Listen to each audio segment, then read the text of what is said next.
Jamie, thank you so much for doing this interview for AIM2Flourish with me. It's so wonderful to talk to you. So you and I have been in touch for probably about 6 months. I am a user of OnlineMedEd. I'm a huge fan, and so are so many of my friends. I used it all throughout third year and then especially to study for step 2.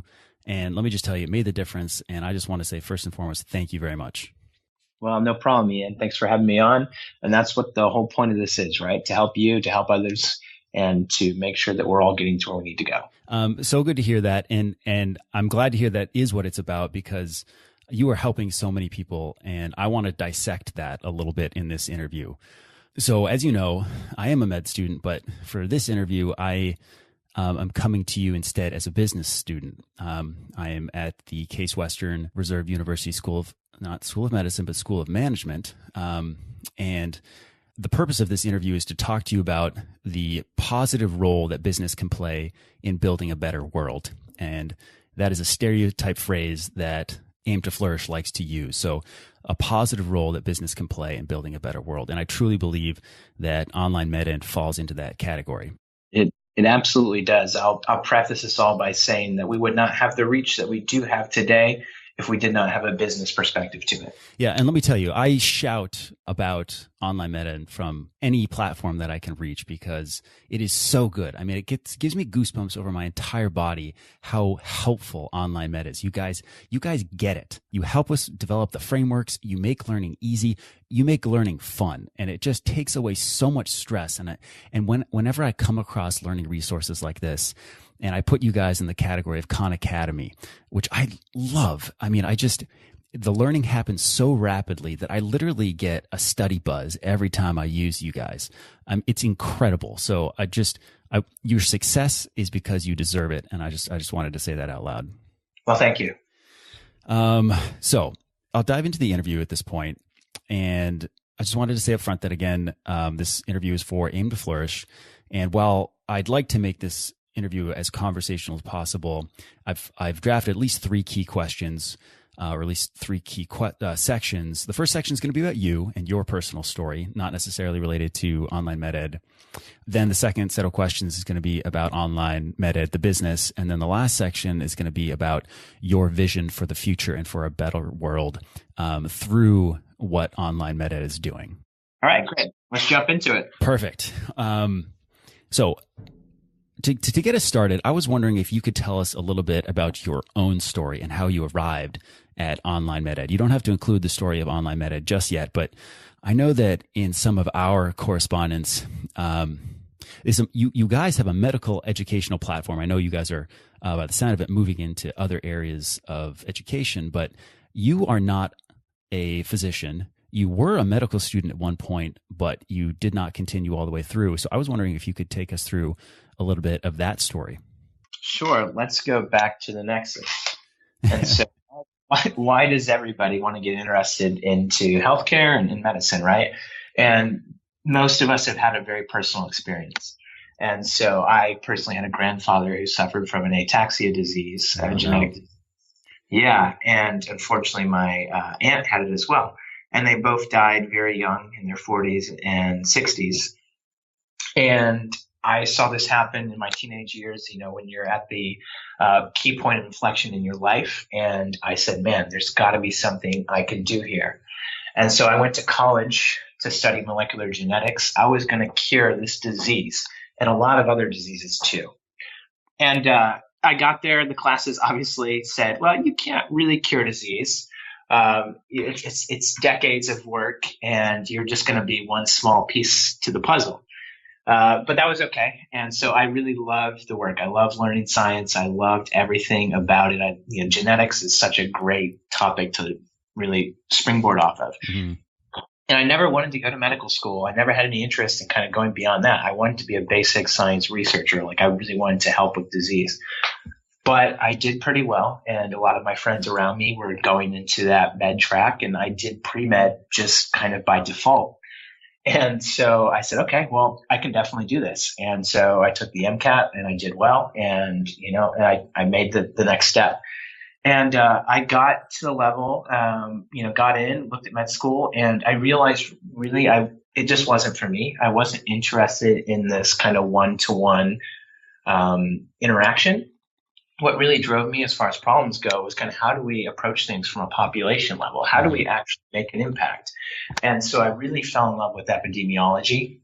And epidemiology is a great field. It's so versatile. There's so many ways to go with it. And so you can do things from a spinach outbreak, trying to find the outsource of it, to looking at genetic data and, trying to understand at a population level, who's more susceptible to getting this disease versus that. And really where I ended up kind of landing was in clinical epidemiology. So working on clinical trials and understanding what we can do to get validity behind a lot of the new things that we're trying to bring into medicine. I just thought this was the most important thing ever because we're spending a lot of money on research, but we have to, at the end of the day, we have to have, defined data points to really make it all worth it. And so that's what drove me, and that's what I went into, and that's what I ended up doing my master's degree in at Tulane with. And I happened to run into Dustin along the way. We had a lot of similar paths. We were in the same area. But, separately, I kind of followed my own career that way. And so my first job out of college was in a hospital doing clinical epidemiology. And I started noticing some systemic problems. So the first thing that I really noticed was students who are now residents coming in unprepared and making a lot of the exact same mistakes over and over again. And the way that I found this was through some kind of like quality improvement things. And so I was looking at drugs that were being delivered intravenously versus being delivered by the pill, and really focusing on drugs that had advanced to the point where now we were delivering them orally. And, it's much more expensive to deliver by IV. And so I basically created an algorithm that helped the pharmacy department identify incorrect prescriptions essentially, and then do some like notification and some training for the physician. And so I kept running into the same group of people who were getting flagged for this and some very other similar quality improvement exercises. And most often they were these students that were just out of college. And you're like, I don't understand. Like the students are learning the latest and greatest. Like, why is this happening? And so I really became intrigued at a population level. What can we do to kind of stop some of this iatrogenic error or doctor-related error? And not that particular example I just gave is an error, but it's certainly a cost error. It's adding a lot of expenses to the system. Mm-hmm. And we'll get into the story of OnlineMedEd, but it actually worked really well with what Dustin was doing, more at the kind of one-to-one level. Great background. Thank you for that. So, and with epidemiology and looking at things at the population level, I'm guessing we'll probably talk about the data behemoth that I'm sure OnlineMedEd has become. And for anyone listening, Dustin is Dr. Dustin Williams, and he's basically the face of OnlineMedEd in terms of the videos. He's the doctor that actually does the videos. So if you use OnlineMedEd, you will spend a lot of time with Dusty, as I did. That's right. So Dustin and I are a team, and so Dustin's the face, and Dustin has a team behind him, of course, helping. And then I'm, the guy that's really working on. The brains. I'm the guy that's working on everything else, and of course, both of us are supported by a fantastic team. So. Great context. Thank you for that. So I have a follow-up question, and it's very open-ended, and it's not necessarily. This doesn't have to be related to OnlineMedEd, but the question is, can you tell me about a time in your life that stands out to you as a high moment or experience that you had, and one where you felt most effective, alive, engaged, or passionate? Oh, that is a broad. Something that really fired you up. Yeah, I think I'm going to actually do it within the context of OnlineMedEd. Great. It's a very easy thing. Dustin and I founded OnlineMedEd in 2013. Dustin actually was working on it even before that as a personal hobby. And we spent over a year working on the content and the website and making sure that the messaging was right. And we had no idea if it was going to work. Mm-hmm. And we turned it on in November of 2014, actually on the day of my wedding anniversary. My wife was not happy about it. The way timing worked out, that was the weekend to do it, and we wanted to get out to the world as soon as we could. And we turned it on, and again, we had no idea if it was going to work. We thought that we were on the right path. We thought we were doing good and people would, appreciate it. And within the first 24 hours, we had over 2,500 signups, and we had, 5-figure revenue coming in, and What? everybody, yeah, it was crazy. Everybody was signing up, checking it out, totally trusting us as people. They knew who we were a little bit because we had been out there as a free product. And of course we were, active saying this is all about you guys. And I'll make it clear that's what it's always been about. But it was like, validation. For over a year, we had been spending all of our time working on this. I had actually quit my job. I made no money. I quit the hospital. I was full time on this. I wasted all of my retirement on it. Dustin was working 80 hours in the hospital, another 40 hours a week on this. He was at maximum capacity, truly 18-hour day, 7 days a week. And we turned it on and we got instant validity. And that was just fantastic. Not a lot of companies can say that ever happens to them. So we've been very thankful since day one to really have a community that believes in us. Yeah. Jamie, that is so awesome. You just gave me goosebumps over my entire body. That must have been such a rush, especially after all of the investment in it. So congratulations, dude. Thanks. So now I would love to talk about what OnlineMedEd is. And eventually I'm going to use the word innovation because, generally, OnlineMedEd is an online learning platform where people watch videos. And so that idea is not totally new, but can you tell us what OnlineMedEd is? Yeah, there's a lot of things that make it quote unquote innovative. And so the way I like to tell it, it's an adult learning platform. We've used medicine as our sandbox because we know it, right? But really you can apply it to a lot of different areas. OnlineMedEd is part education, part educational methodology, and then part technology. And so the education itself, we think, is different. If you ever pick up a textbook, a college textbook, and it weighs a lot, you're like, why does this weigh so much in your hand? It's a book that is very unique. If you go to the bookstore, usually the book is pretty light, and you're like, this is pretty normal. The reason that we think an educational textbook weighs so much and feels so heavy in your hand is because they want to charge $100 for it. It's not because everything in there is something that you need to know. And that's really, honestly, the key component of OnlineMedEd. OnlineMedEd is aware of the internet and aware of Google, knowing that everybody's looking things up. It's, we live in an AI-assisted world. Mm-hmm. And instead of trying to teach you everything about everything, which is what people want to do, it's a natural inclination, especially if they're really an expert in the subject, we teach you what you need to know at the level that you need to know it. And it sounds like a simple concept, but it really has not been applied across the board in education. And so that in itself has kind of separated the platform, especially amongst the competition. They'll do the kind of the same old.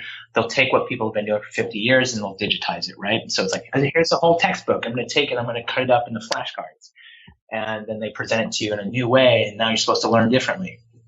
And we've completely from the ground up on the education been like, no, this is not how you do it. We are, like I said, we're also an educational methodology focused company. And so as a clinical epidemiologist, I like to think that I'm pretty good at, parsing through the literature and picking out what's important. And there's been a ton of research done in adult learning, and it hasn't necessarily been applied in the way that it should be. And so we kind of stepped back and said, okay, what's truly important? And two things came out. Of course, the content needs to be delivered in easily digestible segments. So the idea of a 45-minute long PowerPoint has to go away. And secondly, the content needs to be engaged in a lot of different ways. So there's this notion that everybody learns in a different way. Maybe I'm a visual person. Maybe I'm a read-write. What the research really demonstrates is that everybody learns in a very similar manner. So the brain, 20% of it is dedicated to visual processing. Essentially, we're all visual learners. And so if you think that you're not, it's probably because you have a bad point of reference. Like if you're in a PowerPoint lecture, going back to that, 250 people in a classroom, you're sitting in the back and the teacher's just kind of monotone clicking through it. And like, this doesn't work for me. That doesn't mean that you're not a visual learner. It's just you had a bad experience. And so kind of early on through the research, we realized that not only should you learn in different ways, but different types of learning are better suited for different components of, making the content stick. So a video is really where you should be learning. You're like seeing the actual educator on the screen. You're like watching their mouth. You're watching their like movement. If you're following along, great. Notes are often really good for kind of setting the context, what we call priming, helping you understand what you're about to learn. But then, of course, once you're exposed to the material, you need to challenge yourself immediately with some kinesthetic learning based on the concept. So it's, in our situation, it's using the question bank, which takes the concepts and applies it to real life vignettes that you might see in practice. And then finally, there's this enforcement piece that has to happen a few days later. There's a memory learning curve, essentially at 48 hours. All the research shows that's where if you don't try to stick it then, you're not going to learn it. Mm-hmm. At that point, you might still remember 70% of it. At 72 hours, you can remember 10% of it. And so we found flashcards to be really an effective way of delivering that content as a way to make it stick and give you the most important points. And so by kind of looking at this from the education component and then looking at it from the methodology, we've been able to create this experience for the users that helps them learn the material better. And then the last piece to it is the education technology component. And so at the end of the day, the reason that we're different than, say, a MOOC, which is like a Khan Academy, MOOC is a massively open online course. Those courses see a huge drop off, like 1 million people sign up for it and 40,000 will finish, which is a 4% rate. The biggest drop off there is due to engagement or lack of, right? So when you give people the option of doing things without any kind of push towards, X or Y criterias, they don't necessarily follow through. So we've found, ways to use technology to put this in your face. So using the flashcards every 48 hours on your phone, an app comes up and says, hey, it's time to do the content.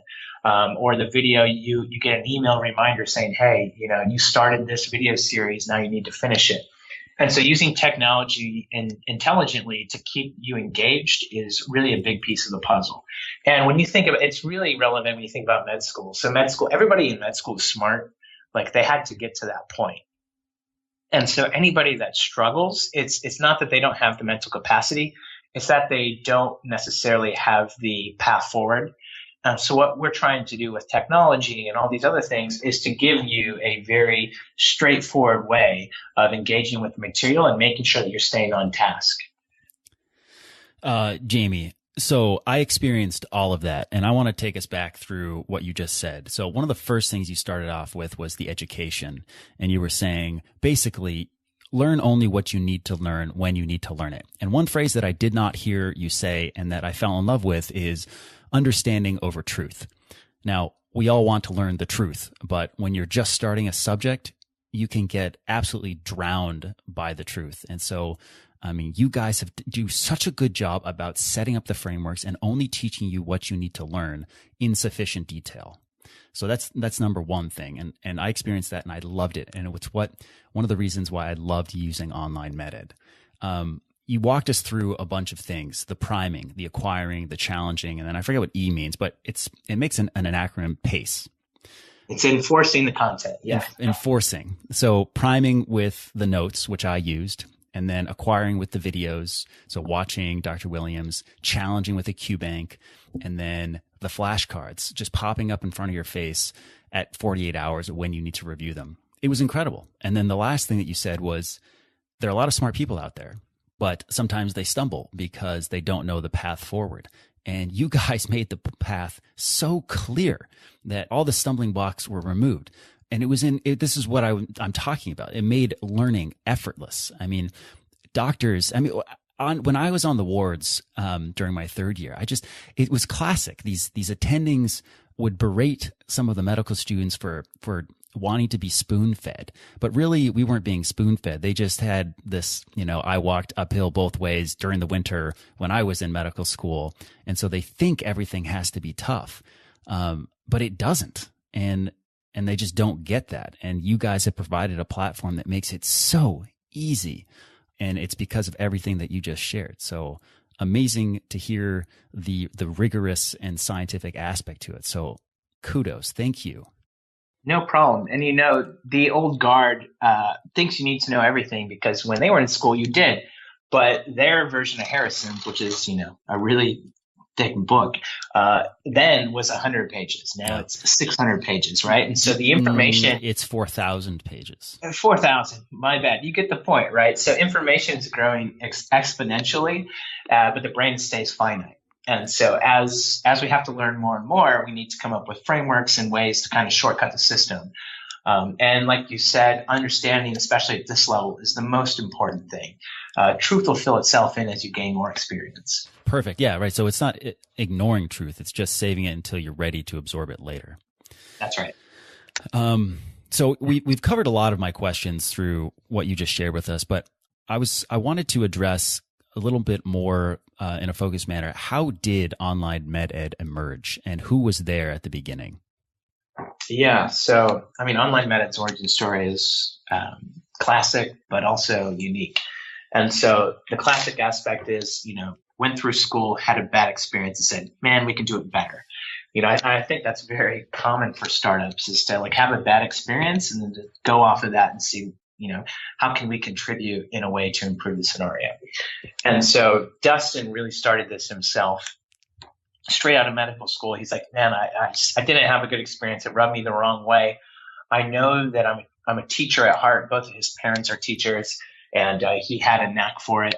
And so he started filming videos out of his house, how he thought med school should be taught. They were terrible.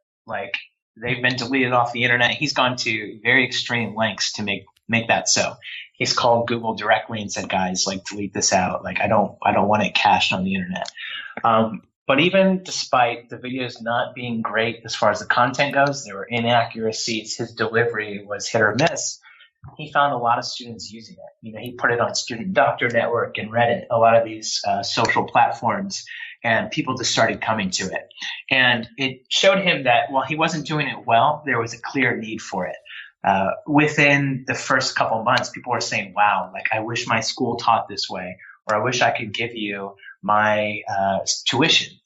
And so at that point, he realized he was kind of onto something. And Dustin and I were friends, throughout school and beyond. So I kind of saw this happening, and I really saw a lot of the feedback, and it excited me. And so I was in Austin, Texas, kind of doing my own thing, moving into the startup scene here, using my skills as an epidemiologist to move into technology in general. So as a data scientist almost. And I said, Dustin, I think there's something here. We should look into making it, a bigger deal. And at the time, he wasn't comfortable. He was still a resident. He's like, I don't know enough. I don't have the experience. But fast forward a couple of years, he graduated. He finished his residency. He gave me a call out of the blue. I had not talked to him for several months. He said, hey, I think I'm ready to do something with this. And so I said, all right, let's meet and let's talk about it. And so the first conversation we had was, hey, this is awesome. You have okay traffic right now. You have, say, 5,000 students here. How do we make this bigger? How do we reach as many people as possible so that they don't have to go through the experience that you went through? And it quickly became obvious that we needed to have money to do that.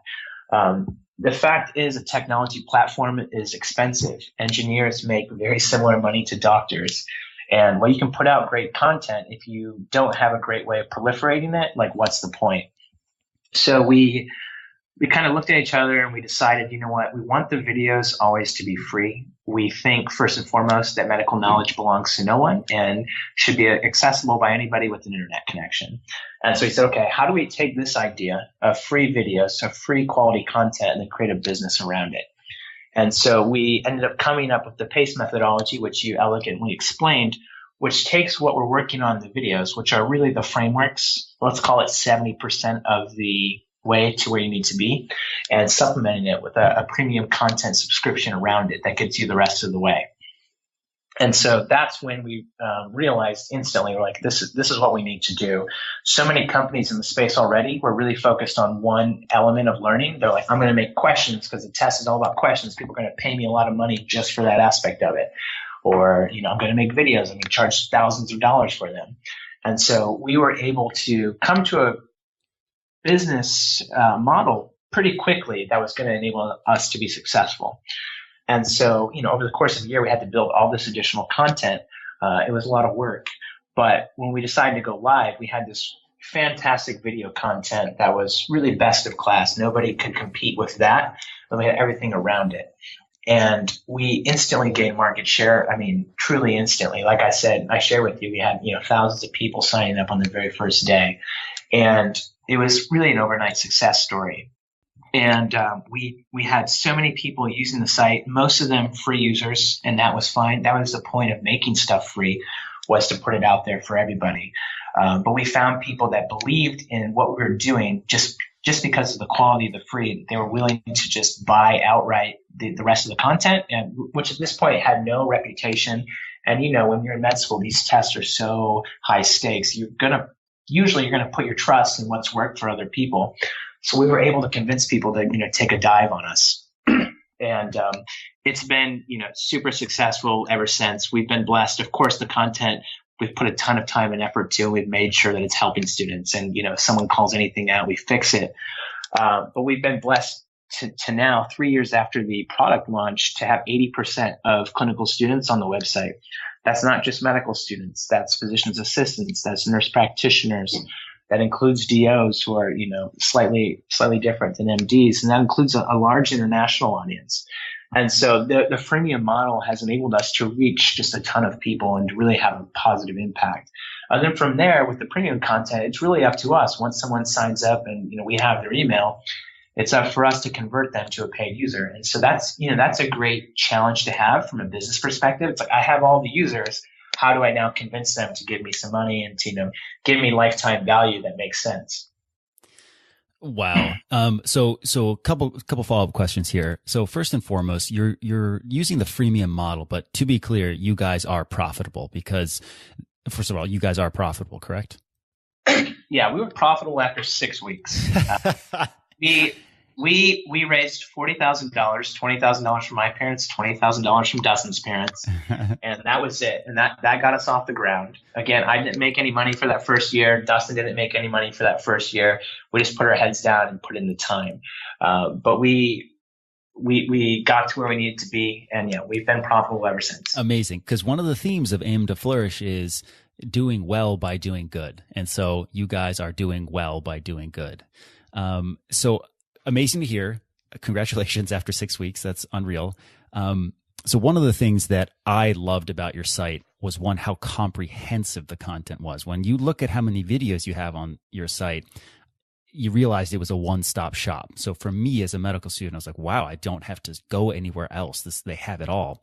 And then some videos that really made me upgrade to the paid service that you guys offer were the primer methods for success videos.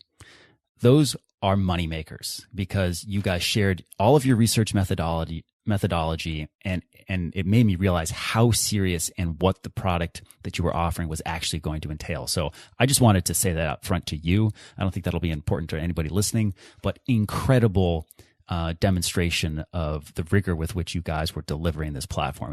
And that is what sold me, in addition to how awesome the videos were. So thanks. Can I comment there quickly? Yeah, please. So, we've tried to be, as part of this, is being upfront as possible, right? And so truly we're here to do good first and foremost. And we've done that series for success. And, we don't even mention OnlineMedEd in it. It's just like, here's how you should approach the content.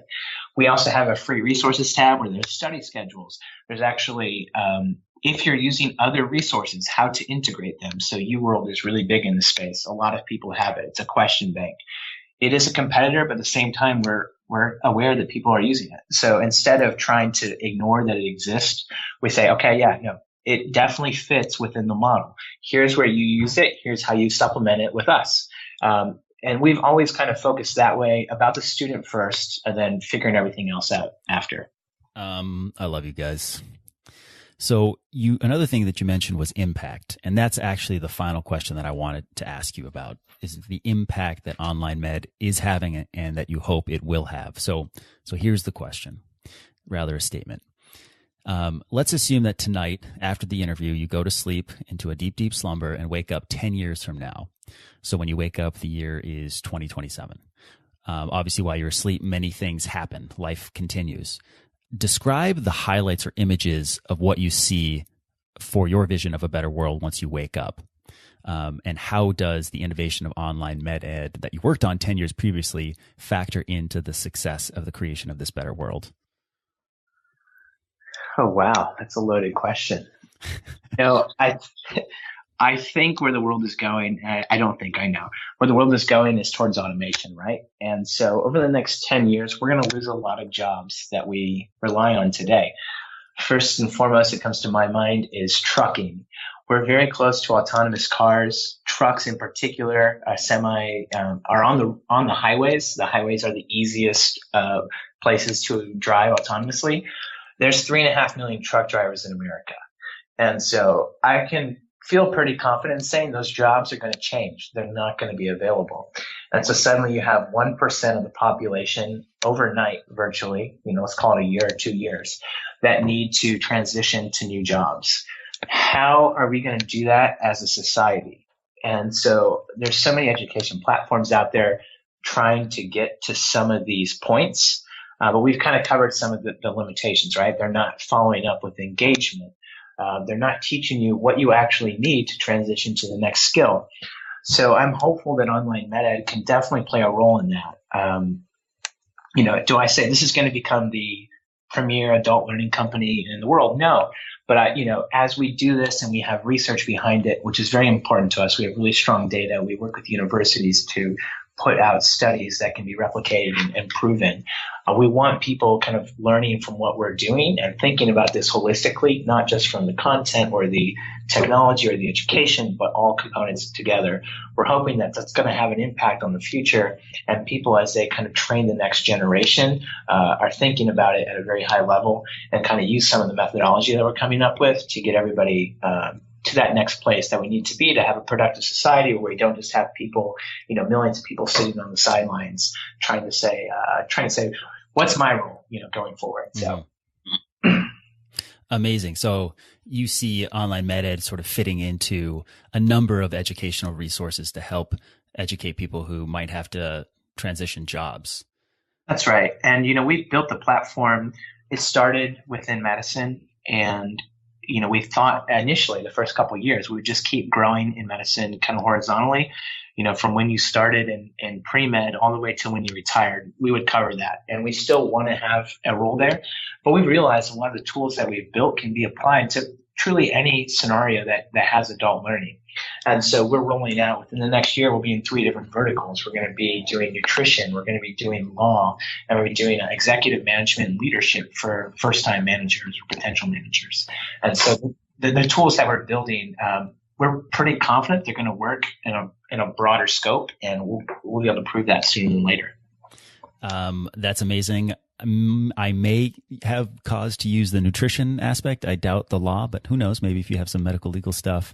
Actually, the executive management and leadership, that sounds awesome, because I think that that's a skill that many physicians will need to develop at some point in their careers, and I feel like everyone should do it. So I cannot wait for that. Yeah, that's really about personal development. What we're excited about, a lot of the large education companies, Pearson and Kaplan, they focus on education that has high stakes. So an exam, so med school, law school, because that's where you can make the most money. When we kind of take a step back and say, well, first and foremost, we're about teaching skills that are going to help in life. It's enabled us to kind of attack markets that maybe haven't been there in the past for a business like this. And so executive management is a perfect example of that. Mm-hmm. Jamie, is there anything that I haven't asked you that you would like listeners to be aware of? No, I think that's good. We talk about doing good for the world, and I'll say, if you're ever trying to start a business, really that's where you need to start. You need to start with the why. It's easy to build a product, but it's really hard to build an identity. And so you want to start with the identity and then work outwards.